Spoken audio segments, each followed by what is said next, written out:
What is up, my dragonflies? Welcome back to the video, and I hope everyone has had an amazing day. And if you are new, welcome to my channel. My name is Jai. Be sure to like, comment, subscribe, share the wonderful stuff. Pleasure of you tuning in. We're back with Casual Geographic, and this is All Butterflies Are Not Your Friend, but some sharks are. Okay, let's watch. Get your snacks, relax. Let's do it. Butterflies have been known to drink blood, and that's honestly not even the worst part. Butterflies will do this weird-ass thing called mud puddling, and basically it's when they try to suck the nutrients out of any organic matter. Which is why these knuckleflies will suck the blood from the bodies of animals that have already tapped out of life. There's a species of butterfly in Spain that is attracted to the smell of a fresh corpse, and they'll pull up to the body just to get a taste. They'll do this mud puddling thing with rotten fruit, the root juices on the ground. Some will even drink the tears of other animals like sleeping birds or reptiles like turtles. There's even a type of butterfly that'll go out of its way to irritate the eyes of a turtle and came in to force them to tear up just so they can drink the tears for minerals. And because they don't discriminate, they'll do it to you too. In fact, there are some butterflies that are attracted to human sweat. Also, unrelated fact, most of a butterfly's taste buds are on its feet. So the next time a butterfly lands on your hand and makes you feel special, just know he's using you. Once he gets his taste, he'll just leave you and move on to the next. Because butterflies are just boys with wings. Let's talk about the bird that drinks literal blood. This is a vampire finch. Its tiny lures found only on the islands of the Galapagos. Drinks literal blood. This is a vampire finch. Its tiny lures found only on the islands of the Galapagos. The vampire finch will peck at larger birds like the... I don't think guidelines will let me say this bird's name, but I'm gonna let the comments do it for me. These finches will peck at the birds until eventually the skin breaks and blood starts oozing out, which they will drink. Scientists believe this started because the finches would eat the parasites off the birds but accidentally break skin and draw blood in the process. But then they started drinking the homemade Kool-Aid and decided to make it culture. But now they just see bigger birds as flying blood banks. It doesn't really hurt the bird that it's getting it from, and the vampire finch gets free calories to keep it alive during a drought. It's not the only thing that can drink blood without a law degree. Some bats and butterflies be on the same type of time. The more you know. That is so funny. Okay, so two things. One, that's not a rat. It's a South American flavored rodent called a pacarana. It's like a travel-sized capybara. And two, pacaranas have really sensitive skin, and putting soap on it removes essential oils from it. So best case, the soap is just mildly irritating to them. Worst case, this not a rat is in legitimate pain and is desperately trying to get it off. Would they do Either that? way, it's not a good look. Not to mention, if that soap isn't pet friendly, let's be real, it probably isn't. There's a good chance it's be burning its skin.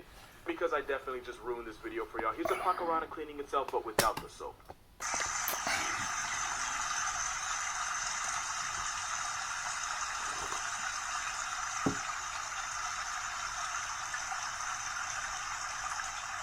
And as promised, here's 10 facts about this guy.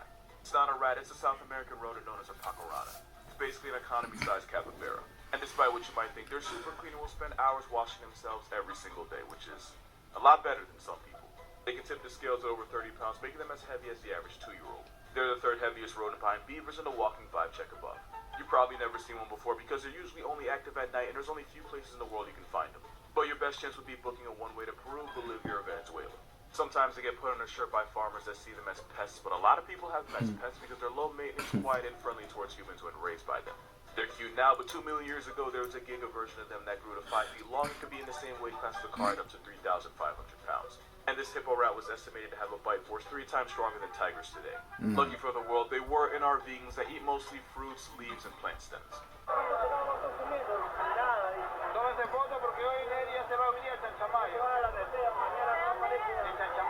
You'll never guess what this is. I nearly caught a heart attack when she saw a hairy foot with large claws poking out of her bathroom ceiling. And of course, it's Australia, so you kind of have to expect the worst. What she didn't expect was a Pokemon. Intruder turned out to be a brush-tailed possum. If you called it Pikachu, nobody would blame you. And even though it looks like a beach-blood squirrel, as a marsupial, it's more related to kangaroos and koalas. They're normally not this color. Golden brush-tails only exist because of the genetic mutation that causes low levels of the pigment melanin, which is why these unseasoned possums look fresh out the Pokeball. It's not even the first time. They have a habit of constantly breaking and entering. One brush-tailed possum broke into an Australian bakery, proceeded to eat as many pastries as his stomach would allow before anyone could stop him. This is how they found him. Oh, he's guilty, but he regrets nothing.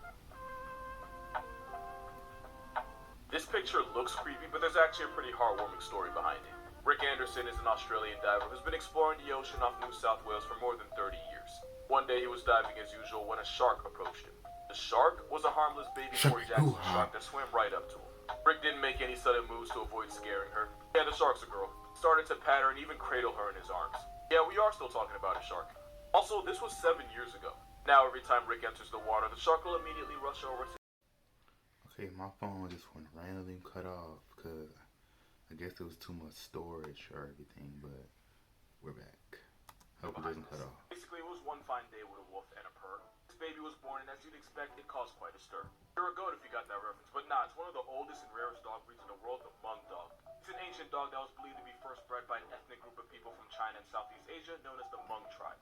And this cat dog was really popular in the mountainous regions of Vietnam, where they were used as hunting partners and guardians. Since most believe this dog happened when a native dog was bred with a jungle wolf, they still retained a lot of their hunting instincts. Which means even though they look like the product of a really questionable one-night stand, they'll chase and erase any cats they run into.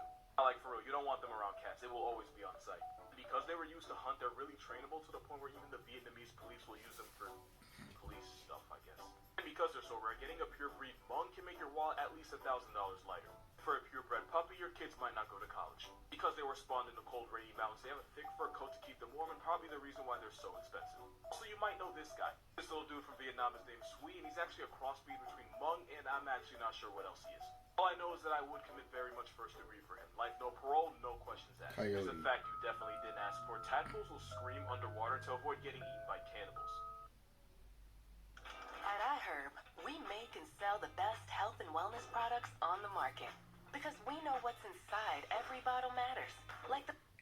This is an Argentinian wide-mouthed frog, and it's the most ambitious cannibal in the world. Not only will they go out of their way to eat their own kind, wide-mouths have been known to try swallowing frogs physically bigger than they are, even if it means choking to death. In fact, these frogs will keep shoving food down their throats until their stomach rips open. What sense did that make? Even tadpoles will eat the babies of other species of frogs. But they don't eat each other. These tadpoles will let out a short but high-pitched scream whenever they come into contact with another tadpole that's probably trying to take them off the senses. And scientists believe that scream is the only thing stopping the bigger tadpoles from friendly firing off. Oh, so you can eat other animals, but we can't eat you. These tadpoles with an object like a spatula, it'll literally scream for its life. But of course, once they're adults, no amount of screaming will stop him from bundying his entire family reunion. Because I could be wrong, but this is the only animal in the world that'll literally unalive itself just by overeating. Except, no, I'm not going there. Some of these frogs will Pac-Man everything until the buildup of fat causes them to go blind. Oh, and then they...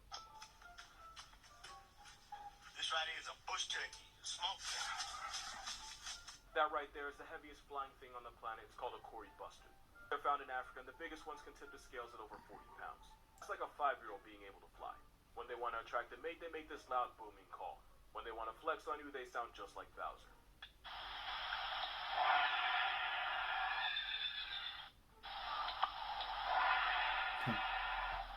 This Saharan steroid goose has a gullet pouch that inflates like a white balloon, which they use to make those mating calls while also dancing for female validation. Sometimes two male busters will square up and spend an hour smashing their bodies into one another while also trying to stab their rival until one eventually taps out. The winner gets all the females in the area, and he'll get every last one of them pregnant and then play no part in raising any of the children. Basically, every buster's a bastard. Also, this African bush tweety can have a wingspan of over 9 feet. Apparently, they have no fear of humans. They probably should. Since they're loudest in the morning, being neighbors with one means you wake up to this. You're a gym bro or bro-wet, you can probably thank one animal for it. This absolute unit is Charles Atlas. As a kid, he was a scrawny 97-pound weakling that would get sand kicked in his face. No, seriously, it actually happened to him. But he was too poor to go to the YMCA, so after being inspired during a trip to the zoo, he came up with his own workouts based on dynamic tension. Basically, the idea of pitting one muscle against another. Not only did Mr. Atlas become a walking vibe check, he would go on to sell his workout program to millions. And fun fact, one of his clients was David Prowse, aka the dude that played Darth Vader. All this clout meant Charles Atlas became known as the grandfather of the modern fitness and bodybuilding industry. And this was all because when he was a 97-pound kid, he visited a zoo where he was inspired by... a gorilla? Yeah. So swole is the goal and size is the prize. Tony the Tiger is the reason why. The more you know... Actually, another fun fact. A tiger's legs are so strong that they can remain standing even when they're dead. Now the more you know. Here's how rats got banned from an entire part of Canada. Alberta is the only place in the world inhabited by people with no residential population of rats, and rats are forbidden from establishing there. Meaning if a rat illegally enters Alberta, he and his entire bloodline will be erased with extreme prejudice. It all started when the Alberta government decided they were not having that rat nonsense on their side and declared war on them. But unlike Australia, they were actually ready. They claimed rats to be the biggest threat to national security and so created the Rat Control Program. Like they would have conferences on how to stop rats from ratting. 2,000 posters and 1,500 pamphlets were passed around railroad stations, post offices, schools, basically anywhere you could see them. The U.S. had a war on terrorism, But Alberta had a war on rodents. Any population of Jerry's that were discovered were quickly removed from the census with zero discrimination. Any rat that passed the Alberta-Saskatchewan border was basically signing a death certificate. Of course, this meant pet rats were very illegal, and possession of one could make your wallet of $5,000 fine lighter. I cannot express enough how on-site they were about this. In 2004, someone released 38 rats in Calgary, but by the time officers arrived, yes, officers were called, it was that serious. The rats were already past tense by residents armed with brooms, 2x4s, and shovels, and whoever did it was promised a $190,000 fine. They were not f***ing around.